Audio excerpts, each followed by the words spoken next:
ලංකාවට ගේන metro bus අයිබෝවන් හැමෝටම අපි හැමෝම දන්නවා අපේ රටේ පොදු ප්‍රවාහනයේ ලොකු ගැටලුවක් තියෙනවා කියා. ගොඩ දෙනෙක් බස්වල යන්න කැමතිත් නැහැ. ඒකට හේතුව පරණ බස් සේවයේ ප්‍රමිතියක් නැති එක සහ නොසැලකිලිමත් කම.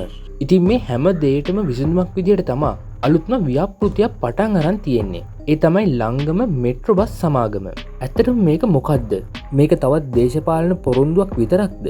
නැත්නම් මේකෙන් ලංගමයට වගේම අපේ රටේ බස් සේවයට විශාල වෙනසක් වෙයිද? ඉතින් අපි ඒ ගැන අද මේ වීඩියෝෙන් කතා කරලා බලමු. ඉතින් මේ වීඩියෝ එක අවසාන වෙනකම් ඉන්න කියලා මතක් කරන ගමන් channel එක subscribe කරගෙනම වීඩියෝ එක like එකකුත් දාලා අපි යමු අද වීඩියෝ එක බලන්න.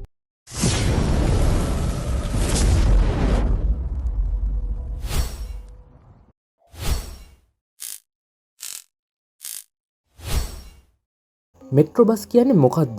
මෙට්‍රෝ බස් කියන්නේ මුළු ලංගම ආයතනයටම නෙවෙයි. මේක කරන්නේ ලංගමේ යටතේ තියෙන හැබැයි වෙනම පාලනය වෙන නව බස් සේවා සමාගමක් විදිහටයි. ලංගම බස් සේවා ආයතනය මේ වෙනකොට ගොඩක් පාඩු විඳිනවා. ඒ පාඩු කපා දාලා ලාභ ලබන ඵලදායී ආයතනයක් පටන් ගන්න තමයි මේ ව්‍යාපෘතිය ගෙනල්ලා තියෙන්නේ. මේක මුලින්ම පටන් ගන්නේ බස්නාහිර පළාතෙන් විතරයි. ඒකට කියන්නේ නියම ව්‍යාපෘතිය කියලා. මුලින්ම අලුත් බස් 100ක් ගේන තීරණය කරලා තියෙනවා. මේ බස් අර පරණ ලංගම බස් වගේ නෙවෙයි. මේවා නවීන පහසුකම් තියෙන මිනිසුන්ට සුව පහසුව යන්න පුළුවන් බස්. අපි මේ අලුත් බස් ගැන කතා කරද්දී ලංගමේ ඇත්තම තත්ත්වෙත් අමතක කරන්න හොඳ නැහැ. ලංගම ආයතනයේ තියෙන බස් වලින් ගොඩක්ම දැන් පරණයි. විශේෂයෙන්ම අධිවේගී මාර්ගවල දුවන සුපිරි සුපෝගභෝගී බස් වලින් 94%ක්ම ඒවයි නියමිත කාලය ඉක්මවලත් ඉවරයි. මේ නිසා ලංගමයට විශාල අලුත් වැඩියා වීදමක් දරන්න වෙනවා වගේම බස් නිතර කැඩෙන නිසා සේවයද ප්‍රමාද වෙනවා. ගුණාත්මක සේවයක් දෙන්න බැරි වෙද්දී මිනිස්සු පෞද්ගලික බස් වලට වගේම ත්‍රිවිල් වලට නැත්නම් තමන්ගේම වාහන වලට යන්න පුරුදු වෙනවා. එතකොටත් ලංගම ආයතනයට පාඩු වෙනවා.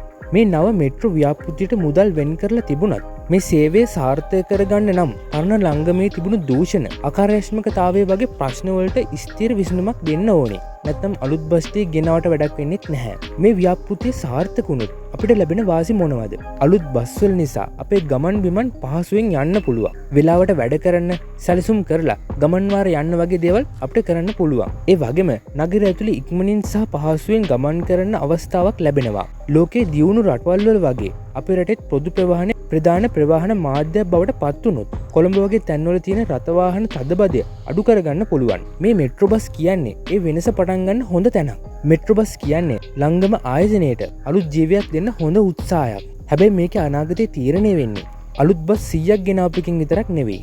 මේ ආයතනය දේශපාලනයෙන් තොර කොච්චර කාර්යක්ෂමකව පවත්වාගෙන යයිද කියන එක මතයි. ඔයාලා හිතන විදිහට මේ මෙට්‍රෝ බස් ව්‍යාපෘතිය සාර්ථක වෙයිද? ඔයාලා හිතන දේ පහලින් කමෙන්ට් එකක් විදිහට දාන්නත් අමතක කරන්න එපා. ඒ වගේම මේ වීඩියෝ එක හොඳයි නම් මේ වීඩියෝ ලයික් එකක් දාලා තවත් කෙනෙක්ට පෙන්න ෂෙයා කරන්නත් අමතක කරන්න එපා. ඒ වගේම ඔයාලා තමත් වර්ල්ඩ් ගවයිසේ සබ්ස්ක්‍රයිබ් කරලා නැත්නම් දැන්ම සබ්ස්ක්‍රයිබ් කරලා ඒ වගේම ඉතින් අපින් තියෙන නොටිෆිකේෂන් බටන් එක ක්ලික් කරලා අපිත් එක්ක එකතු වෙන්න කියන ගම ශාලිනි මම අදට ගිහින් එන්නම්. ඔබට සුබ දවසක්.